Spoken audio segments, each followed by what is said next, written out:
Hello friends, welcome back. இது full stack development video series. நம்ம online course enrolment application develop பண்ணிட்டு இருக்கோம். இந்த வீடியோ வந்து எபிசோட் 12. இந்த வீடியோவில் நம்ம என்ன பார்க்க போறோம்னா எப்படி ஒரு Angular 18 அப்ளிகேஷனை பில்ட் பண்ணி Azure வெப் ஆப்புக்கு CI/CD பைப்லைன் மூலமா டிப்ளாய் பண்ணுறது அப்படின்னு தான் பார்க்கலாம். நம்ம already Azure app service web app எப்படி கிரியேட் பண்ணுறதுன்னு ஒரு வீடியோவில் பார்த்துருக்கோம். அதில் இருக்க ஒன் ஆஃப் தி வெப்சைட்டில் தான் நம்ம டிப்ளாய் பண்ண போகிறோம். வாங்க வீடியோக்குள்ள போகலாம்.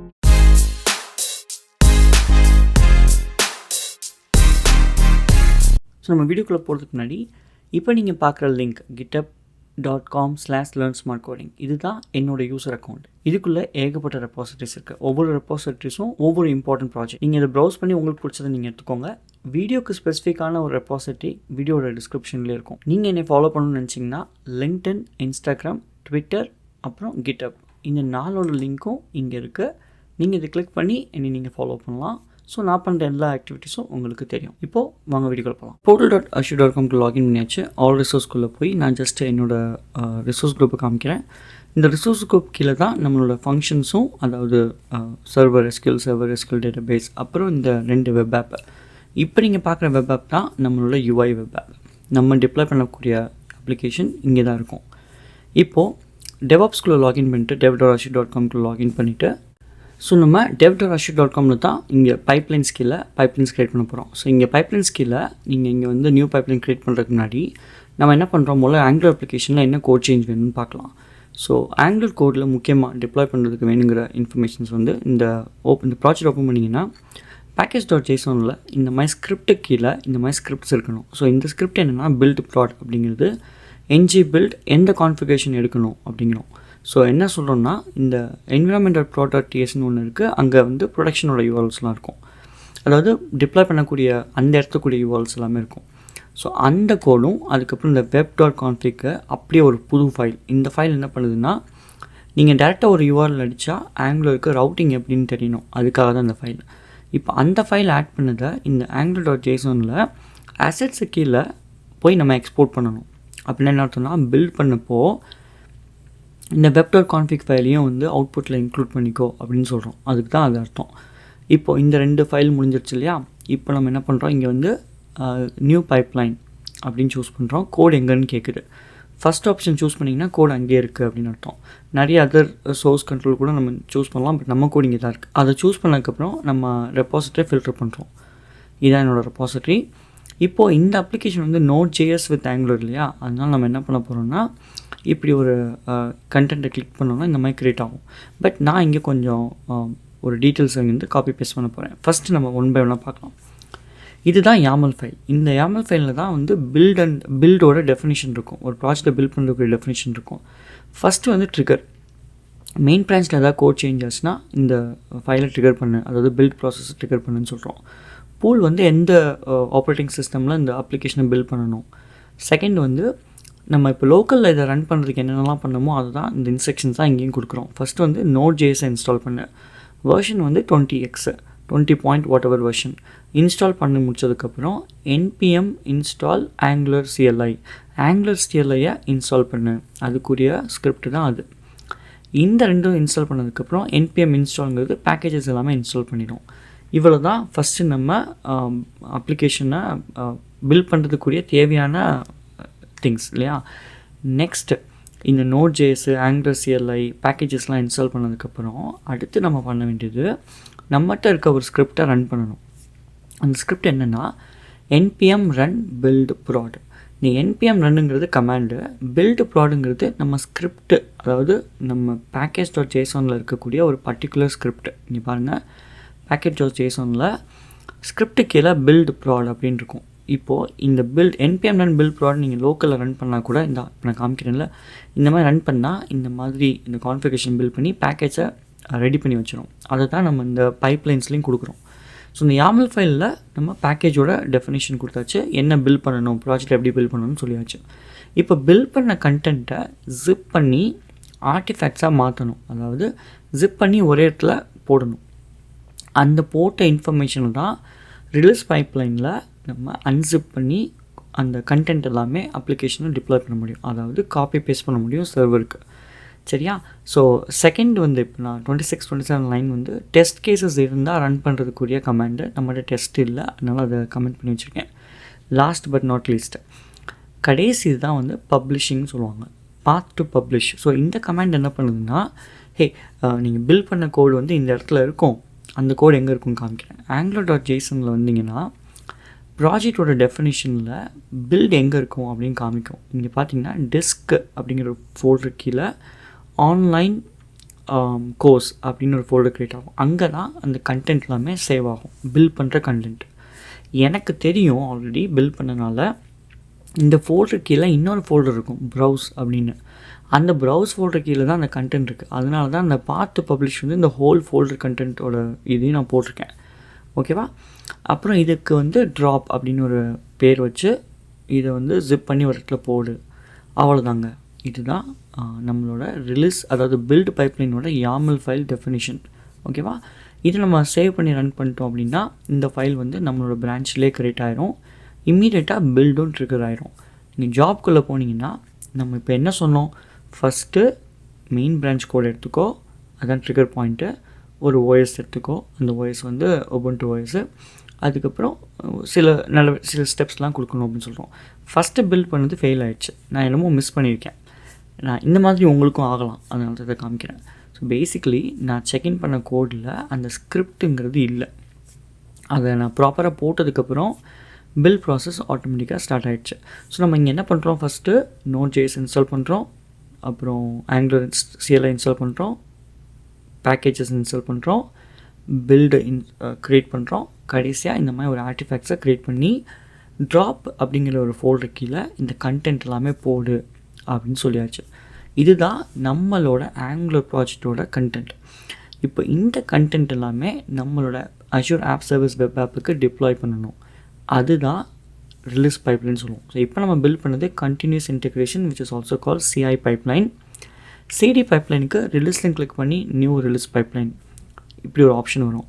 இது ஃபஸ்ட்டே கேட்குது எங்கே டிப்ளாய் பண்ணணும், Azure வெப் ஆப் செலக்ட் பண்ணி ஓகே கொடுத்துட்டிங்கன்னா இந்த மாதிரி ஸ்க்ரீனில் வந்துடும்.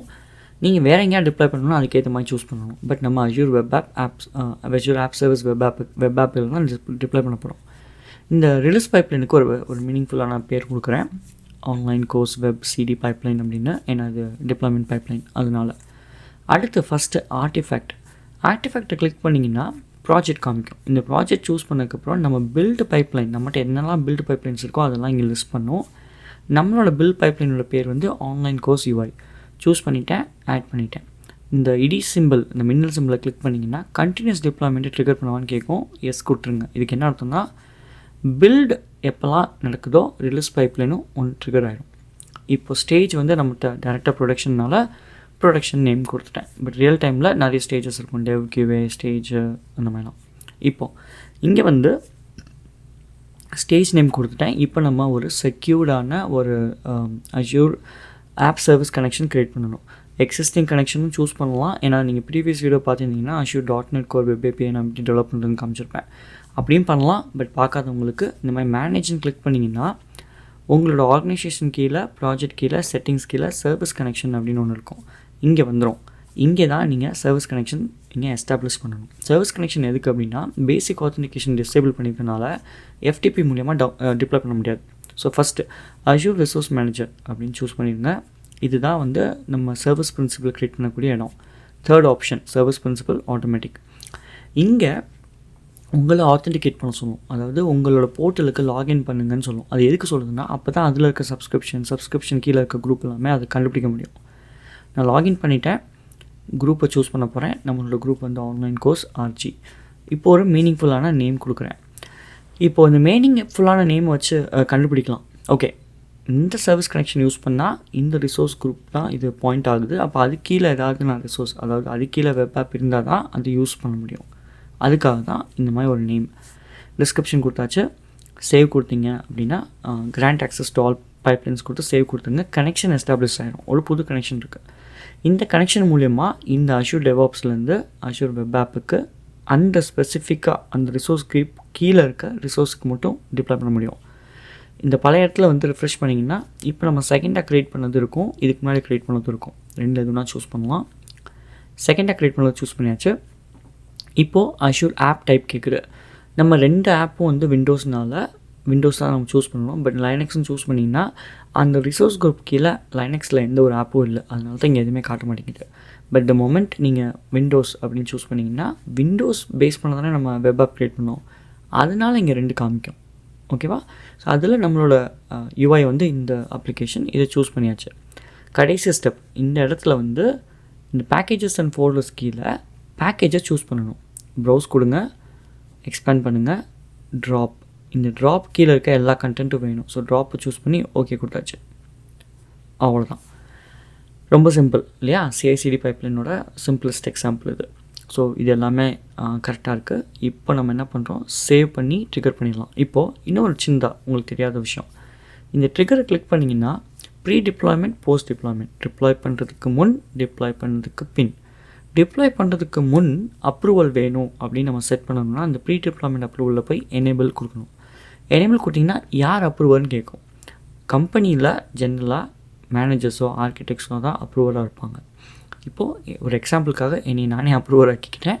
ஸோ பேசிக்லி இது என்ன அர்த்தம்னா, யாராவது அப்ரூவ் பண்ணால் தான் டிப்ளாய் ஆகும். இல்லைன்னா இந்த ஸ்டேஜுக்கு வந்து நின்றுட்டு வெயிட்டிங் ஃபார் அப்ரூவல் அப்படின்னு காட்டும். ஓகேவா? இதுதான் நீங்கள் தெரிஞ்சுக்க வேண்டியது. ஸோ இந்த மாதிரி ப்ரீ அப்ரூவல், போஸ்ட் அப்ரூவல் எல்லாமே பண்ணலாம். நிறைய ஸ்டேஜஸ் இருந்தால், அதாவது டெவ், QA, ஸ்டேஜ், ப்ரொடக்ஷன் அப்படி தான் இருக்கும். அப்படி வேறு வேறு என்விரான்மெண்ட்டுக்கு நீங்கள் இந்த மாதிரி அடுத்தடுத்த லைன் போடப்போ இந்த மாதிரி ப்ரீ டிப்ளாய்மெண்ட் அப்ரூவல் வந்து கட்டாயமாக எனேபிள் பண்ணியிருப்பாங்க. ஒரு கோட் ட்ரிகர் ஆகி ப்ரொடக்ஷன் வரைக்கும் நம்ம இஷ்டத்துக்கு போய் டிப்ளாய்மெண்ட் பண்ணக்கூடாது இல்லையா? அதனால ஓகே. அதே மாதிரி யார் இந்த பைப்லைன் அக்சஸ் பண்ண முடியுங்கிற ப்ரிவிலேஜஸ் எல்லாமே ரியல் டைமில் இருக்கும். பட் இது ஒரு எக்ஸாம்பிளுக்காக உங்களுக்கு தெரியறதுக்காக நம்ம செட்டப் பண்ணுற CI/CD பைப்லைன் க்ரியேட் பண்ணி ரிலீஸில் ட்ரிகர் பண்ணியாச்சு. இப்போது வெரி ஃபஸ்ட் டைம் நீங்களாம் மேனுவலாக ட்ரிகர் பண்ணனால இங்கே நீங்கள் தான் வந்து டிப்ளாயிங் கொடுத்ததுக்கப்புறம் அப்ரூவ் அப்படின்னு கொடுக்கணும். இந்த அப்ரூவ் வர்றதுக்கு காரணம் அந்த நம்ம சூஸ் பண்ண ப்ரீ டிப்ளாய்மெண்ட் எனேபிள் பண்ணனால, இல்லைன்னா அது வந்திருக்காது. ஓகே. ஸோ இப்போ இந்த வெப்சைட்டை போய் நம்ம ஓப்பன் பண்ணி பார்த்தோம்னா நம்ம அப்ளிகேஷன் இங்கே டிப்ளாய் ஆகிரும். ஓகே. ஸோ இப்படி தான் 1 by 1 ஸ்டெப்பாக ஃபைனலாக டிப்ளாய்மெண்ட் நடந்துருச்சுன்னு சொல்லுவோம். இப்போ நம்ம இந்த வெப்சைட்டை கிளிக் பண்ணி டிப்ளாய் ஆகிடுச்சா இல்லையா அப்படின்னு பார்ப்போம். ஓகே. ஸோ இப்போ இந்த அப்ளிகேஷன் ஒர்க்காக போகுது. ஓகே, ஒர்க் ஆகுது. ஸோ கோட் வந்துச்சு, பேஜஸ்லாம் வருது. பட் நம்மளுக்கு எரரும் வருது. எரரில் கிளியராக தெரியுது இது தப்பான கான்ஃபிகரேஷன் டிப்ளாய் ஆகிருக்கு. இது வந்து கோடோட மிஸ்டேக் தான், டிப்ளாய்மெண்ட்டோட மிஸ்டேக் இல்லை. பேசிக்கலி நம்ம ஒரு ஆங்குலர் கான்ஃபிகரேஷனை விட்டுட்டோம். அதனால் இது என்ன பண்ணுதுன்னா, நான் லோக்கலில் இருக்கேன்னு நினச்சிக்கிட்டு லோக்கலோட எண்ட் பாயிண்ட்ஸை ட்ரிகர் பண்ணுது. அது தப்பு இல்லையா? ஸோ என்ன மிஸ் பண்ணுவோன்னு சொல்கிறேன். நம்மகிட்ட என்விரான்மெண்ட் கீழே environment.ts, environment.prod.tsன்னு இருக்குது.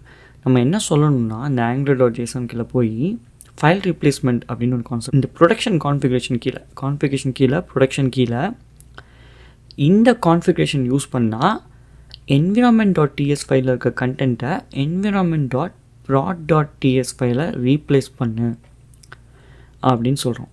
அப்போ தான் பில்டு பண்ணப்போ அதுக்கு தெரியும் எந்த ஃபைலை எடுத்து பில்ட் பண்ணணும்னு. ஸோ இப்போ இந்த சேஞ்சஸை நான் செக்இன் பண்ணி கோடு மர்ஜ் பண்ணால் ஆட்டோமேட்டிக்காக எப்படி பில்டு ட்ரிகர் ஆகுது அப்படின்னு பார்க்கலாம். ஸோ நானே செக்இன் பண்ணி, நானே PR ரைஸ் பண்ணி, நானே மர்ஜ் பண்ணணும். சும்மா உங்களுக்கு புரியுறதுக்காக செய்கிறேன். பட் பேசிக்கலி நம்மளோட CI/CD பைப்லைன் செட் பண்ணப்போ நம்ம என்ன சொன்னோம், ட்ரிகர் பிரான்ச் வந்து மெயின் பிரான்ச்சில் கோடு ஏதாவது சேஞ்சஸ் நடந்தால் பில்டு ட்ரிகர் ஆகு, அதுதான் கான்செப்ட். ஸோ நான் இப்போ என்ன பண்ண போகிறேன், செக்இன் பண்ண கோடை குயிக்காக ஒரு PR ரைஸ் பண்ணி நானே அப்ரூவ் பண்ணிக்க போகிறேன். கொஞ்சம் ஃபன்னியாக இருக்குது, நம்ம இதை நம்மளே அப்ரூவ் பண்ணிக்கிறது. பட் ரியல் டைமில் இதெல்லாம் நடக்காது. இது நானே ராஜா நானே மந்திரிங்கிறனால நானே அப்ரூவ் பண்ணிக்கிறேன். எனிவே, இப்போ இங்கே வந்து புல் ரிக்வெஸ்ட்டில் ஆட்டோமேட்டிக்காக காமிக்குது க்ரியேட் புல் ரிக்வெஸ்ட், க்ரியேட். பொதுவாக இந்த மாதிரி க்ரியேட் பண்ணதுக்கப்புறம் யாராவது ரிவ்யூ பண்ணுவாங்க. நான் அப்ரூவ் பண்ணி கம்ப்ளீட் பண்ணிட்டேன். அப்படின்னா என்ன அர்த்தம்னா, இந்த கோடு மெயின் பிரான்ச்சுக்கு மர்ஜ் ஆகிடுச்சு. மர்ஜ் ஆன அடுத்த செகண்ட் போகிறேங்க, இந்த பில்ட் பைப்லைனை பாருங்கள், பில்டு ட்ரிகர் ஆகிடுச்சு, இமீடியட்டாக ட்ரிகர் ஆகிடுச்சு. ஸோ இதுதான் சொன்னேன். So continuous integration, continuous deployment, CI/CD pipeline, இது நம்மளுக்கு கட்டாயமாக ஒரு டெவலப்பராக தெரியணும்.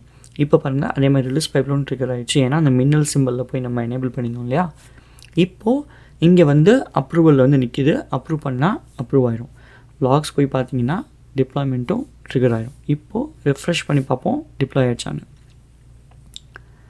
டிப்ளாய் கரெக்டாக ஆகிடுச்சுன்னா அந்த எரர் வராது. அதுக்கு பதிலாக API ரெஸ்பான்ஸ் வரும். அதாவது உண்மையான API கால் பண்ணி டேட்டாவை எடுத்துகிட்டு வரும். அதனால தான் கொஞ்சம் லேட் ஆகுது.